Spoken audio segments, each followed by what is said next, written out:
उत्तर प्रदेश के बरेली में all India Muslim जमात के अध्यक्ष मौलाना शहाबुद्दीन रिजवी बरेलवी के बयान से विवाद छिड़ गया है। बरेलवी ने कहा कि 31 दिसंबर की रात लोग अक्सर शोर शराबा, नाच गाना, पार्टी और फिजूल खर्ची जैसे काम करते हैं।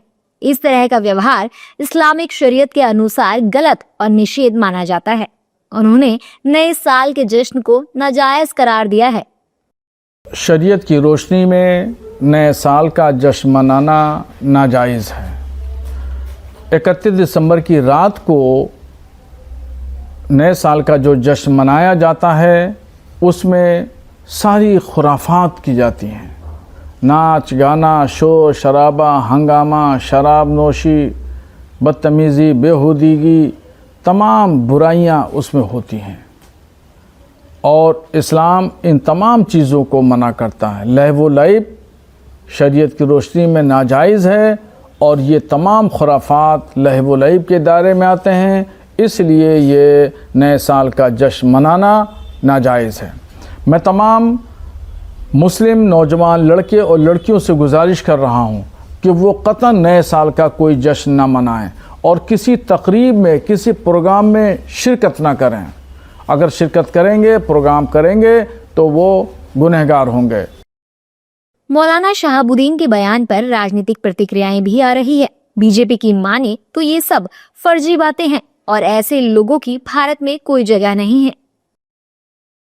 हमने इसीलिए कहा ये फतवों की जो दुकान और ठेले लेके घूम रहे हैं ना, ये फतवों के जो ठेले, फेक एंड फैब्रिकेटेड फतवों के ठेलों की जो दुकानें जिन्होंने खोल रखी हैं, उनका जो है वो कोई न लेने वाला अंदर है ना कोई बाहर है, लेकिन जो है वो फिर भी जो है वो बकैती करते घूम रहे हैं। और बकैती नहीं, ये जो है वो जिहादी जो है वो ज़िल्ले इलाही बनने के जो है वो जुआड़ में लगे हुए हैं। अब जिहादी ज़िल्ले इलाहियों की जो है वो हमारे भारत में कोई जगह नहीं है। अब वो मौलाना को हम कहते हैं वो असली मौलाना है कि नकली मौलाना है, यो भरम है। इस नाते कि ये मौलाना लोग अनर्गल बयानबाजी कर रहे हैं। अगर उनको इतना बड़ा कष्ट है तो वो अपनी संपत्ति अपने पड़ोसी उड़ोसी को दे करके चले जाते, जहाँ ना मनाया जाता हो जिस देश में, वहाँ चले जाएं तो वहाँ खुशहाल रहेंगे। शहाबुद्दीन रिजवी बरेलवी के बयान पर मुस्लिम धर्म गुरुओं की मिलीजुली प्रतिक्रियाएं आ रही हैं। कोई सहमति जता रहा है, कोई कह रहा है कि ये देश संविधान से चलता है, ना कि शरीयत से। मौलाना शहाबुद्दीन रिजवी ने शरीयत की रोशनी में ये बात कही है तो लाजमी तौर पर इसका समर्थन करते हैं हम लोग।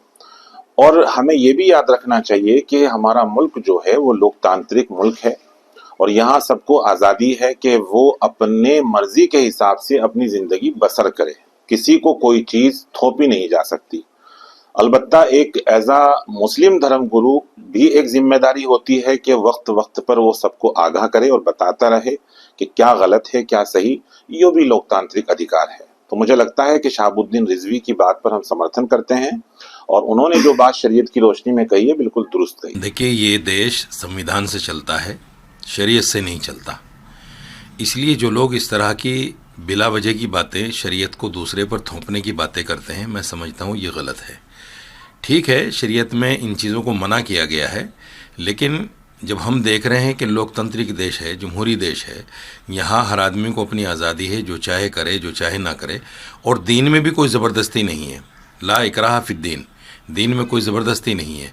अगर कोई आदमी मनाना चाहता है तो मनाए, ऊपर वाला खुद उसको देखेगा। हम कौन होते हैं टीवी पर आकर उस बात के लिए कहने वाले, ताकि उससे कंट्रोवर्सी पैदा हो और उस पर जो है बाकायदा डिबेटें हों, आपका नाम टीवी पर आए। साल 2025 को खत्म होने में कुछ ही घंटे बचे हैं।